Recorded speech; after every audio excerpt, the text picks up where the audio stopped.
Hello, everybody. This is Ron talking to you from the Erasmus Academy Recording Studios, and I have Ben with us on the line today as our guest speaker. You want to say hello, Ben? Hello, everyone. Great. Okay, this is the fourth segment in the continuing description of this poem by Hermann Hesse called Der Dichter, the Poet. And we're going to cover from this line 90, down to line 101, right down here, as you can see. And hopefully we'll get through it with like 9 or 10 minutes. But by the way, a very helpful tip someone gave me once, actually someone who was preparing for a language proficiency exam at a graduate institution. He said he stopped the recording whenever I asked a question and tried to answer himself, and then turn the recording back on. And he did that for 2 months for all of these different series, and he made amazing progress. So if you want to take that advantage, please feel free to, of course, anytime you want to. Just pause the recording and then set it to going again. Okay, here we go. Ready, Ben? And Yes. let's see if you can see my mark here. Right here. I'll start right here. Okay, going on. Yep. Damit trat der alte Mann in den schmalen Schatten des Bäumes und war alsbald verschwunden. Everybody? Damit trat der alte Mann in den schmalen Schatten den Baumes, also Bäumes, Yeah, Baumes, und yeah. Baumes, und war alsbald verschwunden. Good. Verschwunden. Good. Good. Verschwunden? Up to here. Verschwunden. So, and damit they translate, and with these words, obviously whatever he's spoken before. Where's let's see, there are two verbs up to the comma. Where are they, Ben? Trat Good. and war. Var. Var And this is actually a predicate adjective, past participle serving as a predicate adjective, and he was disappeared and he disappeared. Okay, so trat is a strong verb. It comes from treten, to step or to enter. And where's the subject?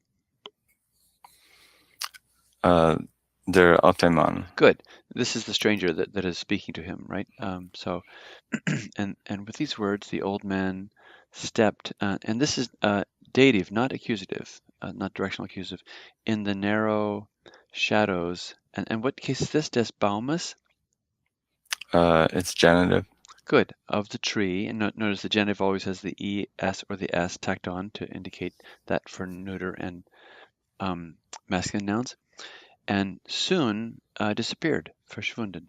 Going on. Und Hanfuk, der ihn vergeben suchte, up to there. Und Hanfuk, der ihn vergeben suchte. Good. Now, just going on. What is this? This is a relative pronoun. What is it referring back to? What is its antecedent? Hanfuk. Good. Remember, it takes its three determinants for its form from the gender and the number, i.e. singular or plural, of its antecedent, and then the role that it plays in the relative clause. It serves here as the subject there, who searched or looked for. Where's the direct object? In.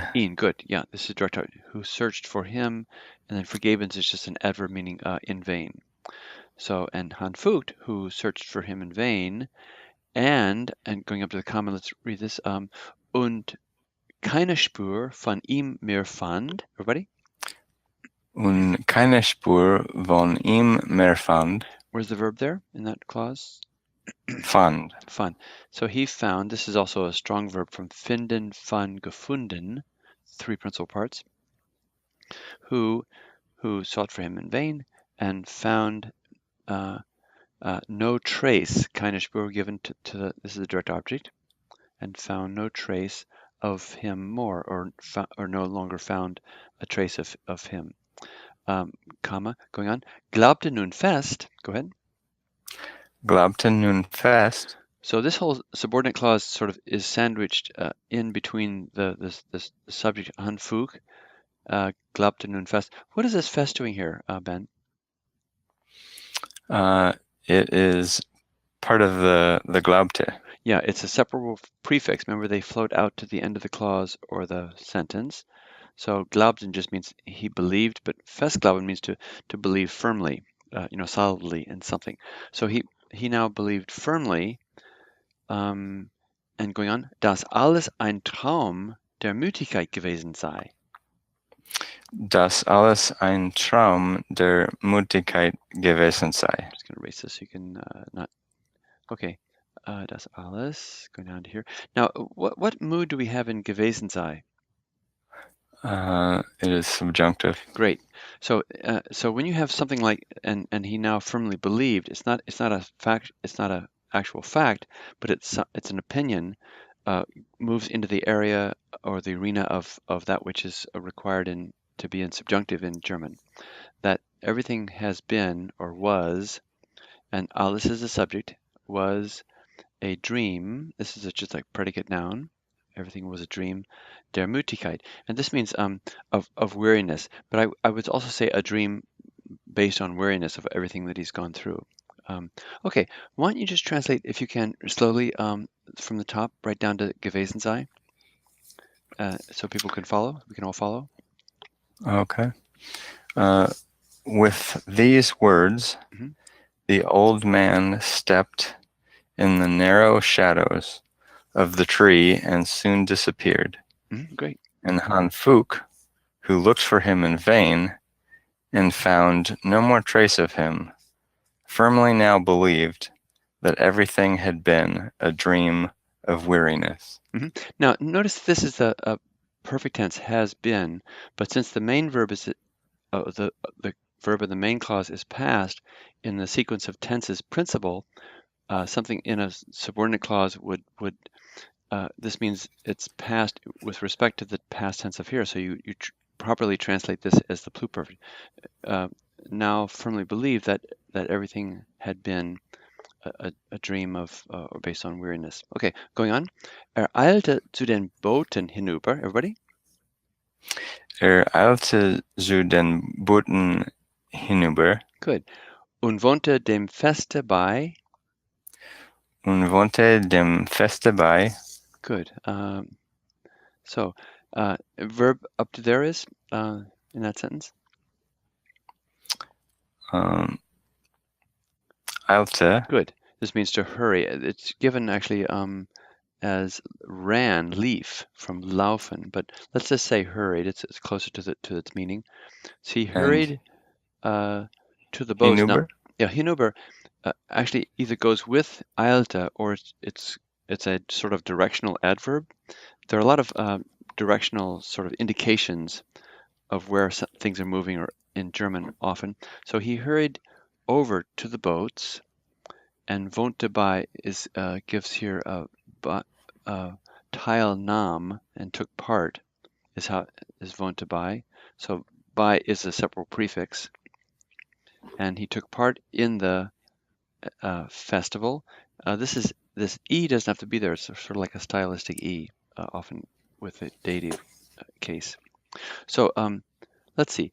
Just translate that line there. He hurried. He hurried over to the boats and took part in the festival. Going on. Aber zwischen Gespräch und Flötenklang vernahm immerzu die geheimnisvolle Stimme des Fremden. Go ahead. Aber zwischen Gespräch und Flötenklang. Yeah, let me just correct the pronunciation a little bit. Gespräch, because that a umlaut. Gespräch. It's often going on. Do it again. Aber zwischen Gespräch und Flötenklang. Go ahead. Aber zwischen Gespräch und Flötenklang vernahm immerzu die geheimnisvolle Stimme des Fremden. Great. Okay. So between the conversation and the sound of flutes, he again heard. Here is the subject. He heard. What's the direct object? Die geheimnisvolle Stimme. Yeah. Remember, every letter is pronounced die geheimnisvolle Stimme des Fremden. Yeah. he constantly heard. Immer just means always, but immer zu has a sense of constantly or continually. He constantly heard the mysterious voice, direct object, of the stranger, des Fremden, and go on. Und seine Seele schien mit jenem dahin gegangen. Everybody? Und seine Seele schien mit jenem dahingegangen. Good. Gegangen. So where's the verb complex in that phrase? Let me erase this up. Go ahead. Schien. Schien dahingegangen. Yeah. Schien dahin gegangen. So and his soul. This means appeared from scheinen, schien, geschienen, and his soul appeared to have gone. Yeah, it appeared to have gone with them, with that one, i.e., with the stranger. And going on, denn saß fremd und mit träumenden Augen unter den Fröhlichen.